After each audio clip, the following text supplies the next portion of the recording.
तहलका नामक गांव में संजू नाम का एक आदमी रहता था। संजू के पास एक मुर्गी थी जिसका नाम उसने गुड्डी रखा था। गुड्डी रोज सुबह अंडा देती और संजू रोज वो अंडा ले जाकर उसका ऑमलेट बनाकर मजे से खाता। संजू गुड्डी का बहुत ख्याल भी रखता था। सब अच्छा चल रहा था। एक दिन संजू की पत्नी अपने बच्चों को सोने का अंडा देने वाली मुर्गी की कहानी सुना रही होती है। गुड्डी भी वहीं बैठकर बड़े ध्यान से कहानी सुन रही थी। तभी कहानी खत्म होते ही बच्चे कहते हैं, कितना अच्छा होता ना अगर हमारी गुड्डी भी सोने का अंडा दे सकती। हाँ, फिर तो हम बहुत अमीर हो जाते। गुड्डी यह सब सुनकर थोड़ा उदास महसूस करती है कि आखिर वो सोने का अंडा क्यों नहीं दे सकती। कुछ दिन बाद संजू और उसका परिवार गांव में एक जाने माने बाबा जेवालाल के पास जाते हैं। वो बाबा उन्हें सोने का अंडा देने वाली मुर्गी देते हैं, जिसे लेकर वो अपने घर आ जाते हैं। अब वह मुर्गी उन्हें रोज सुबह एक सोने का अंडा देती, जिसकी वजह से वो लोग दिन पर दिन अमीर होते जा रहे थे।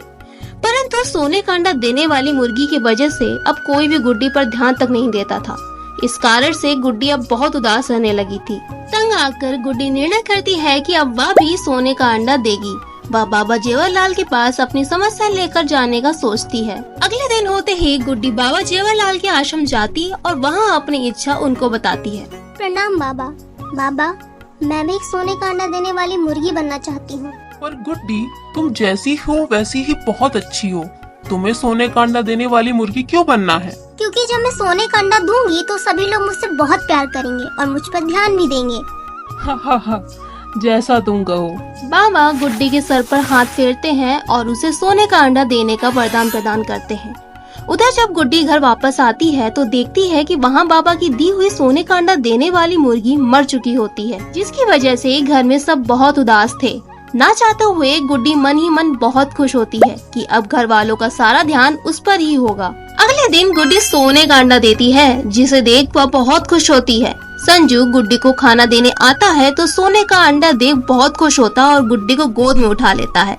अब गुड्डी भी बहुत खुश होती है। उसने जैसा सोचा होता है सब वैसा ही चल रहा होता है। एक दिन बिरजू नाम का चोर जब संजू के घर चोरी करने जाता है तो वहाँ वो संजू को गुड्डी के पास से सोने का अंडा ले जाते देख लेता है। यह सब देख बिरजू गुड्डी को चुराने का सोचता है। रात होती है। जब सब सो जाते हैं तो बिरजू संजू के घर आकर गुड्डी को वहाँ से चुरा ले जाता है और उसे अपने घर ले आता है। हा, मेरी सोने का अंडा देने वाली मुर्गी, अब बस मुझे कल सुबह का इंतजार है। यह कहकर बिरजू वहाँ से चला जाता है।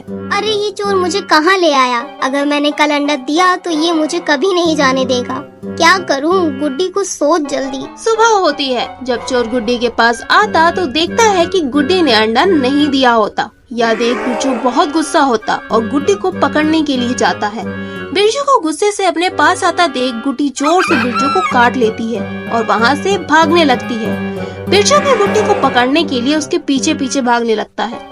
अरे कहाँ भाग रही है? बस एक बार हाथ में आ जाओ, फिर देखता हूँ मैं तुझे, वरना मैं तेरा तंदूरी चिकन बना के खाऊंगा। यह सुन गुड्डी चोर को खुद को खाते हुए सोचने लगती है।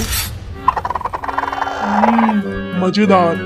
नहीं, मैं तंदूरी चिकन नहीं बनना चाहती। और फिर गुड्डी वहाँ रखा आटे का डब्बा बिरजू की ओर ढकेल देती है और वह डब्बा सीधा जाकर बिरजू के सर पर आकर गिरता है, जिससे वह बेहोश हो जाता है। गुड्डी वहाँ से सीधा बाबा जेवालाल के पास उनके आश्रम जाती है। बाबा, मुझे माफ कर दीजिए। मुझे प्लीज पहले जैसा बना दीजिए। मैं समझ चुकी हूँ कि जो मेरे पास था वो कितना अनमोल था। मैंने लालच में आकर चालाकी की और उसकी सजा भी मुझे मिल गई।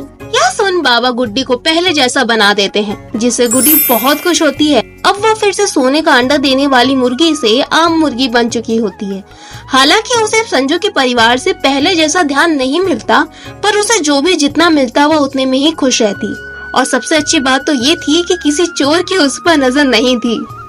तो इस कहानी से हमें ये सीख मिलती है कि हमें कभी लालच नहीं करना चाहिए और जितना हमारे पास है हमें उतने में ही खुश रहना चाहिए।